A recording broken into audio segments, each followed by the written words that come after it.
Assalamualaikum warahmatullahi wabarakatuh.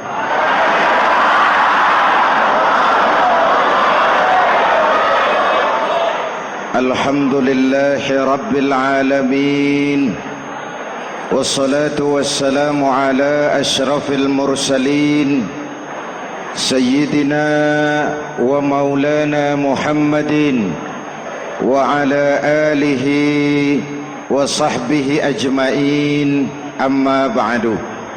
Para ulama yang saya muliakan, hadirin hadirat ma'asyiral muslimin yang saya cintai, banyak kita alami perubahan-perubahan yang terjadi,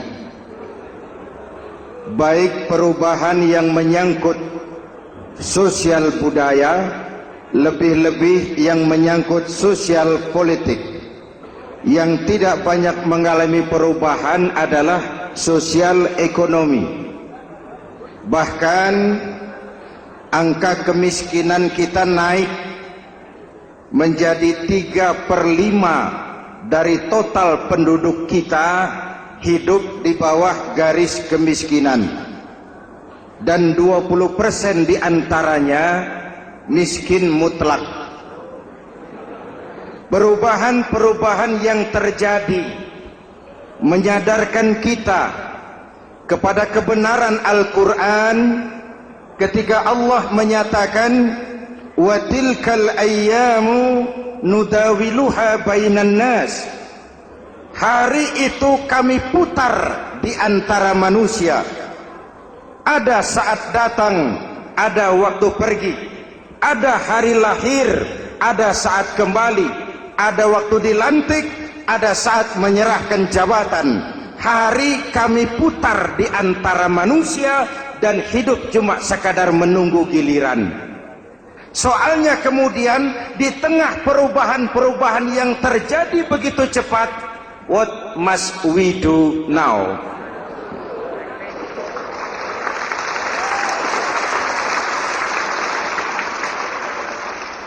Saya juga nggak ngerti itu. Yang penting kan penampilan.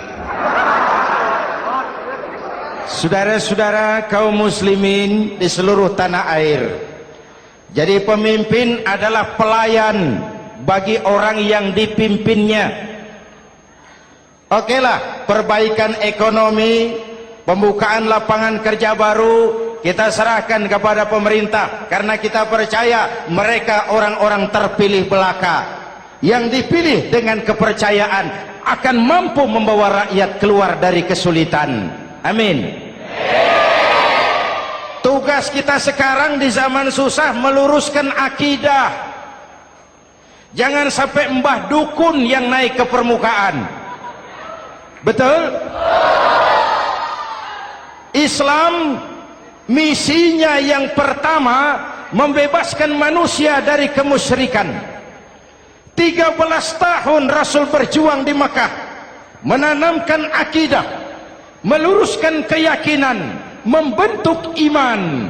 13 tahun membebaskan manusia dari belenggu kemusyrikan. 13 tahun menanamkan la ilaha illallah Muhammadur Rasul dengan seluruh konsekuensinya. Kalau saya yakin tidak ada Tuhan selain Allah, saya tidak akan minta tolong kecuali hanya kepada Allah. Saya tidak akan pernah takut kecuali hanya kepada Allah. Saya tidak akan menggantungkan hidup kecuali hanya kepada Allah. Saya tidak akan minta rizki kecuali hanya kepada Allah. Saya tidak akan melarikan persoalan kecuali hanya kepada Allah. Kalau konsekuen dengan keyakinan ini, mbah dukun nggak dapat tempat.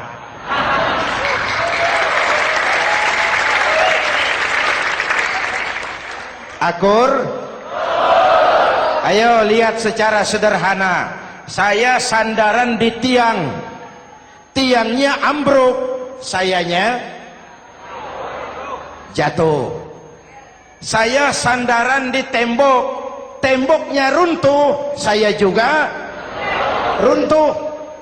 Saya sandaran kepada orang kaya, dia jatuh miskin, saya bangkrut. Saya sandaran kepada jenderal, dia pensiun, saya selesai. Tapi kalau saya sandaran hanya kepada Allah, Allah tidak akan pernah miskin, Allah tidak akan pernah lumpuh, Allah tidak akan pernah terpuruk, dan Allah tidak akan pernah berkurang kekuasaannya.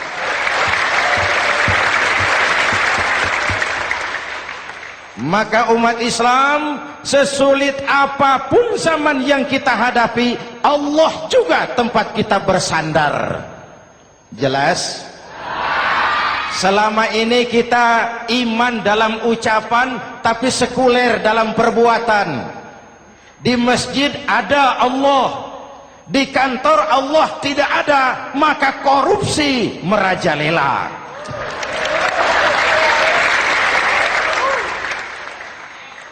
Di masjid ada Allah, di pasar Allah tidak ada, maka timbangan tetap curang. Kita iman dalam ucapan, tapi sekuler dalam perbuatan. Oleh karena itu, sesulit apapun zaman yang kita hadapi, iman jugalah pegangan kita, Allah juga tempat kita bersandar. Boleh zaman berubah, akidah jangan sampai goyah. Karena iman kita hidup, untuk iman kita berjuang, dan dalam iman kita ingin kembali menghadap Allah Subhanahu. Selama ini manusia Indonesia kita lebih banyak diisi otaknya, hati sering kosong, agama dangkal, akidah rapuh, moral rendah. Memang kemudian muncul banyak orang-orang pintar, cuma sayang tidak benar. Indonesia kita bangkrut, Indonesia kita terpuruk, Indonesia kita sakit parah kalau diurus orang yang cuma pintar tapi tidak benar. Kita perlu orang-orang pintar, tapi kita lebih perlu orang benar. Jelas? Kalau cuma pintar tapi tidak benar, itu yang sering saya sampaikan, nanti disuruh ngurus beras malah nimbun beras.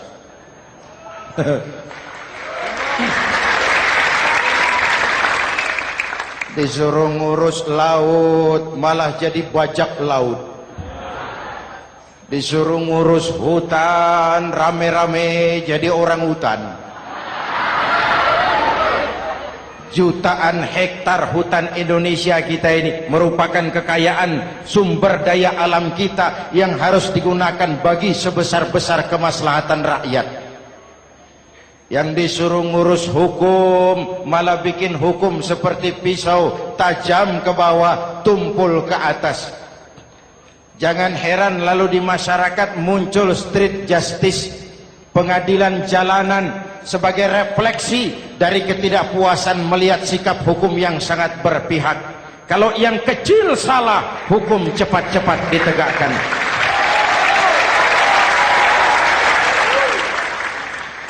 Lihat saja sekarang ini, kalau orang terkenal banyak uang, punya masalah, antri yang bela. Betul? Tapi saudara lihat si Marsinah di Jawa Timur, si Sengkon dan Karta di Jawa Barat, si Udin Bernas wartawan Jogja, terseok-seok mencari keadilan, sampai hari ini urusannya masih remeng-remeng. Kenapa bisa begitu? Jawabannya sederhana, tidak ada fulus. Ada fulus mulus, tidak ada fulus manfus. Betul? Jangan sampai para penegak hukum kita terjebak pada lagu baru, maju tak gentar membela yang bayar. Biar bertentangan dengan nurani, biar bertentangan dengan public opini, biar bertentangan dengan rasa keadilan. Siapa yang bayar, itulah majikan. Mau benar atau salah, belain terus. Kalau seperti inilah hukum kita, mafioso keadilan akan tetap gentayangan.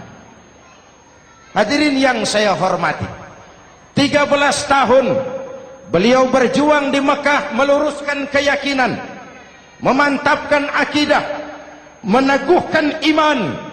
Dari situ segalanya dimulai, dan ke situ segalanya akan menuju. Intan paling mahal, mutiara paling berharga, tidak lain adalah nilai-nilai keimanan. Kalau itu sudah tergadai, apalagi yang bisa kita banggakan dalam kehidupan ini? Kita merasa harta kita berharga, belum ada artinya ketimbang iman. Kedudukan kita punya nilai pun belum ada artinya ketimbang dengan nilai-nilai keimanan. Itu intan paling mahal, itu mutiara paling berharga. Harta baru ada manfaatnya kalau dilandasi dengan iman. Jabatan dan kedudukan baru terasa gunanya kalau dilandasi dengan keimanan. Kalau jabatan lepas dari iman, yang akan lahir Fir'aun baru. Jelas? Kalau harta terlepas dari iman, yang akan muncul adalah konglomerat korun.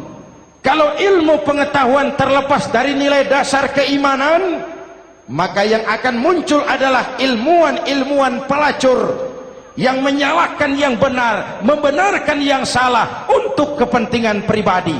Dan kondisi seperti itu tidak akan membuat kita makin sehat. Oleh karena itu, pada kesempatan ini, pesan pertama saya, menghadapi zaman susah, tetap jaga akidah. Tetap pelihara keyakinan. Kesulitan bukan untuk ditakuti, untuk diatasi. Hidup adalah kerja keras, bukan keajaiban. Perubahan tidak akan datang hanya dengan simsalabim abragadabra. Perubahan tidak akan muncul hanya dengan berandai-andai. Perubahan tidak akan turun dari langit seperti turunnya embun di waktu malam. Perubahan adalah kerja keras. Sehingga Al-Quran membimbing kita, innallaha la yughayyiru ma biqaumin hatta yughayyiru ma bi anfusihim. Allah tidak akan mengubah keadaan suatu bangsa kalau mereka tidak mau mengubah apa yang ada di dalam diri mereka. Yang ada di dalam diri itu rule of thinking, state of mind, cara kita berpikir, cara kita memandang kehidupan, cara kita mengatasi persoalan. Hadirin yang saya hormati, inilah iman.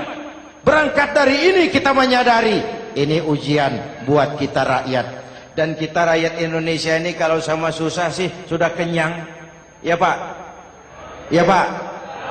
Kita ini sebagai bangsa mengalami apa yang disebut oleh Bung Karno up and down. Naik, turun, timbul, tenggelam, pasang, surut. 350 tahun dijajah oleh Belanda, kita susah. Berangkat Belanda, masuk Jepang, susah lagi. Pergi Jepang, datang nikah, susah lagi. Lalu kita merdeka, dirongrong oleh berbagai pemberontakan, susah lagi. Makan bulgur, antri minyak. Lalu PKI berontak, susah lagi. Muncul orde baru, lama-lama susah lagi. Orde baru selesai, naik reformasi, mulai repot nasi, susah lagi.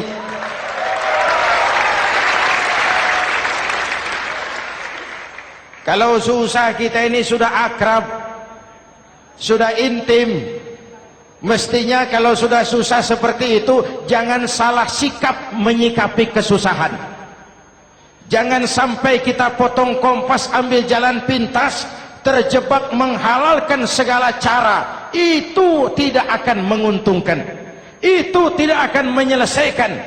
Kalaupun selesai, nampaknya penyelesaian sesaat, dan penyelesaian sesaat bukan penyelesaian yang sebenarnya. Karena itu tetaplah dalam koridor keimanan. Boleh zaman berubah, akidah jangan sampai goyah. Silahkan masa berganti, tapi keyakinan jangan mati. Sekali la ilaha illallah sampai tetes darah paling penghabisan, tetap la ilaha illallah. Sanggup? 3 orang. Sanggup? 21. Sanggup? Kalau sanggup kita harus konsekuen. Saudara-saudara di seluruh tanah air, misi yang kedua dari Islam setelah membebaskan manusia dari kemusyrikan, membebaskan manusia dari ras diskriminasi, mengikat manusia dengan tali akidah. Sebelum Islam datang, manusia dibedakan oleh warna kulit, manusia dibedakan oleh faktor keturunan, manusia dibedakan oleh faktor harta dan benda. Adalah Rasul yang mengajarkan, innallaha la yanzuru ila suwarikum wala ila amwalikum walakin yanzuru ila qulubikum wa a'malikum. Allah tidak melihat potonganmu, Allah tidak melihat hartamu. Yang Allah lihat itu adalah hatimu dan amal perbuatanmu. Jauh sebelum Amerika teriak-teriak membanggakan apa yang mereka sebut sebagai Declaration of Independence, Nabi sudah mengajarkan kepada kita semua, annas kulluhum li Adam wa Adam min turab la fadla li arabiyyin ala ujamiyyin illa bittaqwa. Seluruh manusia berasal dari Adam. Adam diciptakan dari tanah. Tidak ada kelebihan Arab dengan yang bukan Arab kecuali takwanya. Jauh sebelum Amerika mencanangkan bahwa semua manusia dilahirkan sama, that all men are created equal, jauh sebelum itu Islam sudah membebaskan manusia dari ras diskriminasi. Apa dalam konteks kekinian menghadapi zaman susah tetap jaga kerukunan? Ya Pak, ya Bu, oi Bu, menghadapi zaman susah tetap jaga kerukunan, baik antar umat seagama, antar umat beragama, maupun antar umat beragama dengan pemerintah. Menjaga kerukunan, jangan saling sikat sikut di antara kita. Sebab kalau sudah rukun, saya ajak berhitung, 1 ditambah 1 sama dengan, itu matematika namanya, hasilnya pasti. Tapi angka sosial hasilnya aneh. Saya ubah jadi angka sosial. Ayo kita berhitung lagi. 1 orang takut ditambah 1 orang takut sama dengan 2 orang setengah berani. Kenapa setengah berani? Karena sudah berdua. Tadi kan takut sendiri. Kalau sama-sama takut berkumpul jadi setengah berani. Kalau ditambah 1 orang takut lagi, 1 orang takut ditambah 1 orang takut ditambah 1 orang takut sama dengan 3 orang berani. Kenapa jadi berani? Karena sudah bertiga. Kita yang lemah, kita yang marginal, kita yang dikucilkan, bahkan kita yang dilecehkan, kalau mau rukun kita akan kuat dan tidak bakal dipermainkan orang.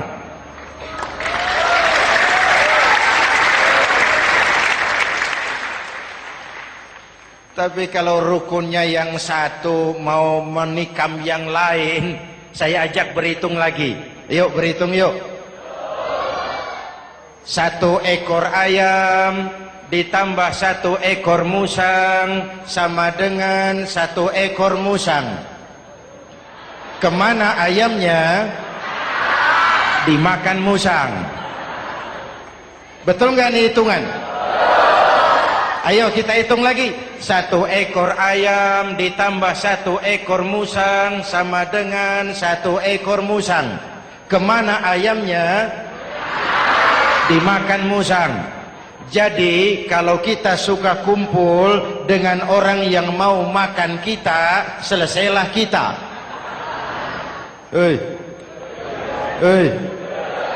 Maka kalau merasa kita ini ayam, yuk kumpul sama-sama ayam, pulang ke kandang ayam.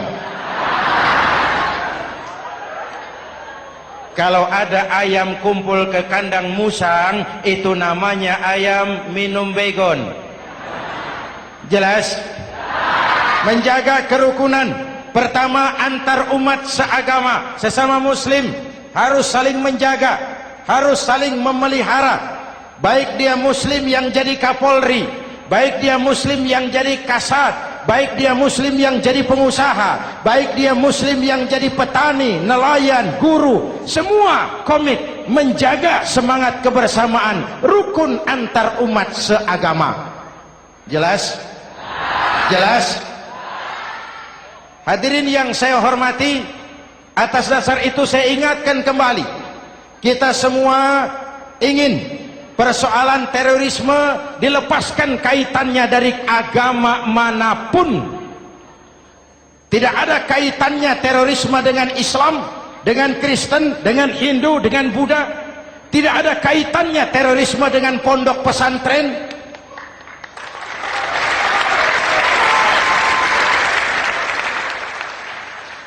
Jangan sampai pesantren jadi kambing hitam. Karena sejak zaman penjajahan, pesantren sudah terbukti memberikan kontribusi bagi perjuangan memerdekakan rakyat Indonesia.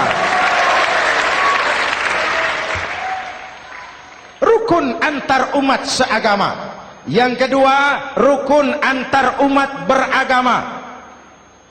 Islam ini rahmatan lil. Jangankan manusia walaupun berbeda agama, binatang saja dihormati. Ada hadis, fa iza zabahtum fa ahsinuz zibhata. Kalau kamu menyembelih hewan, sembelihlah dengan cara yang terbaik. Jangan menyembelih ayam dengan pisau tumpul. Itu namanya tidak berperi kebinatangan. Yang kecil lagi, saudara buka babul istinja, makruh buang air kecil di tanah yang berlubang. Sebab apa? Pertama, menjaga kesehatan.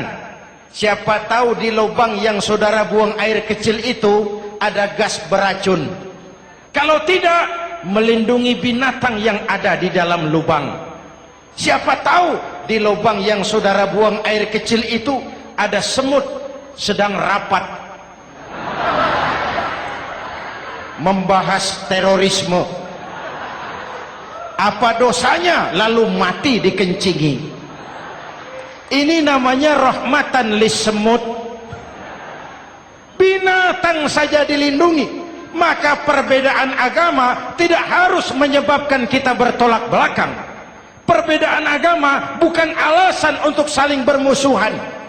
Apalagi kita sudah menyadari tentang kemajmukan kita, tentang kebinekaan kita, tentang keragaman kita. Rukun antar umat beragama, saling menghormati, saling menghargai, tapi tetap dalam batas lakum dinukum. Lalu rukun antar umat beragama dengan pemerintah.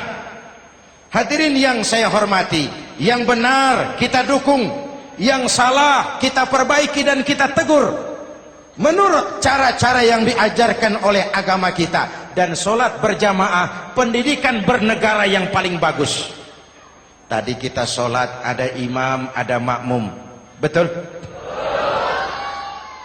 Makmum wajib ikut imam kalau imam benar sholatnya. Rakyat wajib ikut pemimpin kalau pemimpin benar mimpinnya. Masyarakat Islam ini loyal. Masyarakat Islam ini bukan pemberontak. Masyarakat Islam ini taat dan setia. Kapan? Kalau imamnya benar. Imam takbir, makmum. Imam ruku, makmum. Imam i'tidal, makmum. I'tidal. Imam sujud, makmum. Tapi kalau imam keliru, mestinya imam ruku malah sujud. Salah imam ini. Tegur. Siapa yang wajib negur? Makmum yang saf terdepan. Anggota DPR.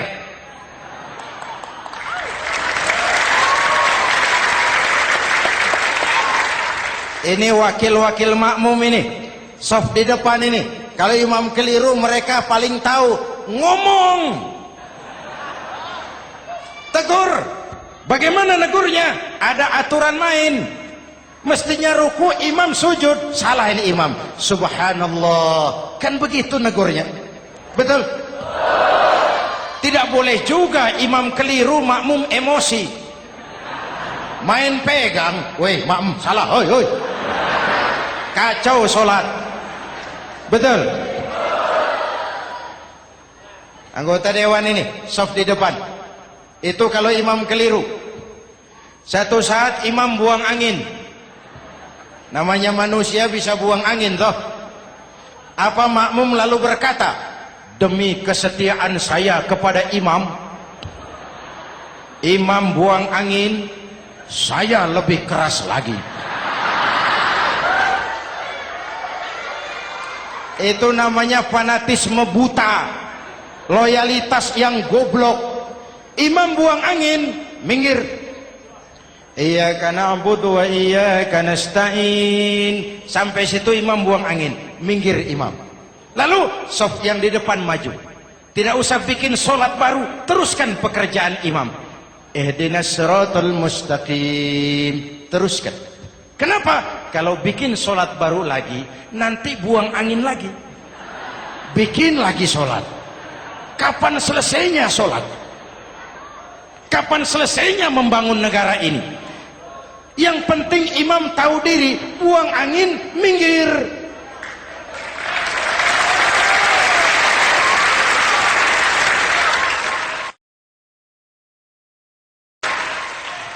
Ini kacaunya sholat berjamaah kita sekarang. Kacaunya negeri kita sekarang. Banyak imam sudah buang angin, gengsi. Dia aja merasa nggak punya salah. Dikasih tahu sama makmum, imam tadi buang angin ya, malah jawab sedikit. Apa kalau sedikit lalu tidak batal sholat itu? Mekanisme kehidupan sosial yang diatur lewat tuntunan sholat berjamaah.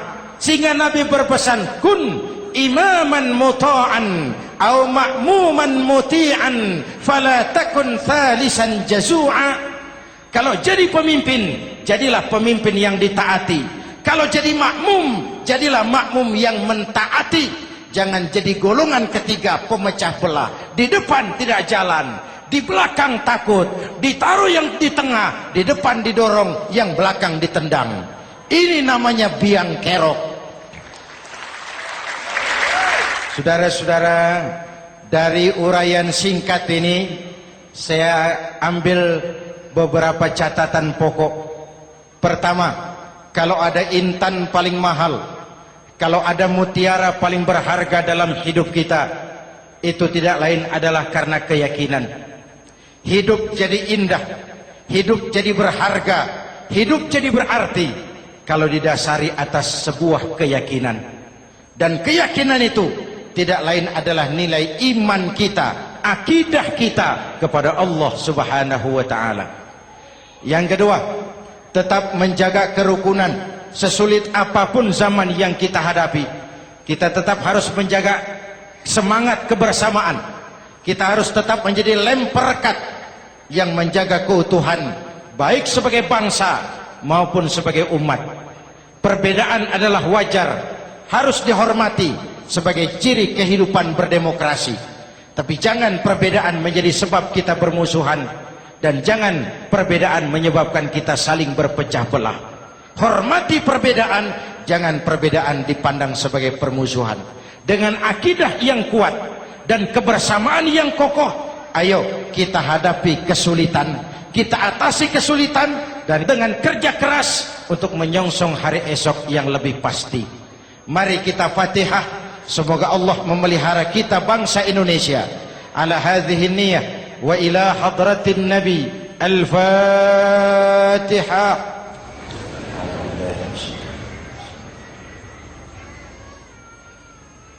Iyyaka na'budu wa iyyaka nasta'in. Ihdinas siratal mustaqim. Siratal ladzina an'amta 'alaihim. Bismillahirrahmanirrahim. Amin. Alhamdulillahi rabbil alamin.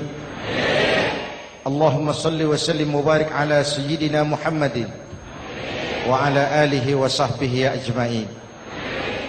Allahumma rabbana taqabbal minna salatana wa siyamana wa qiyamana wa takhassu'ana wa ta'abbudana wa tammim taksirana ya arhamar rahimin. Allahumma aslih man fi salahihi salahul muslimin. Allahumma ahlik man fi halakihi salahul muslimin. Allahumma rabbana la tu'akhizna in nasina aw akhtana. Rabbana wa la tahmil alaina isran kama hamaltahu ala alladhina min qablina. Rabbana wa la tuhammilna ma la taqata lana bih wa'fu 'anna waghfir lana warhamna anta maulana fansurna 'alal qaumil kafirin. Allahumma ij'alna minas su'ada'il maqbulin wa la taj'alna minal asqiya'il mardudin. Afdalu ma qultuhu ana wan nabiyyuna min qabli. La ilaha illallah.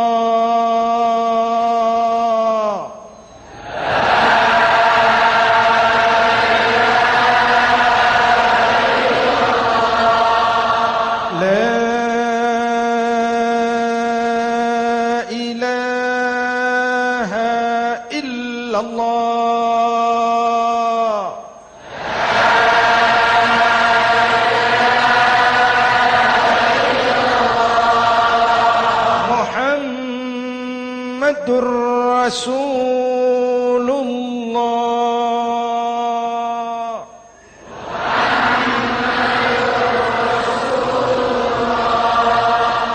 Sallallahu alaihi wa alihi wa sallam. Kalimatu haqqin 'alaiha nahya wa 'alaiha namut wa 'alaiha wa biha nub'atsu insyaallah minal aminin minal aminin minal aminin rahmatika ya arhamar rahimin.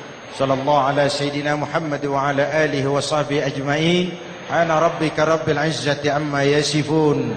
Salamun alal mursalin. Walhamdulillahi rabbil alamin. Jumpa lagi di lain kesempatan insyaallah. Wassalamualaikum warahmatullahi wabarakatuh.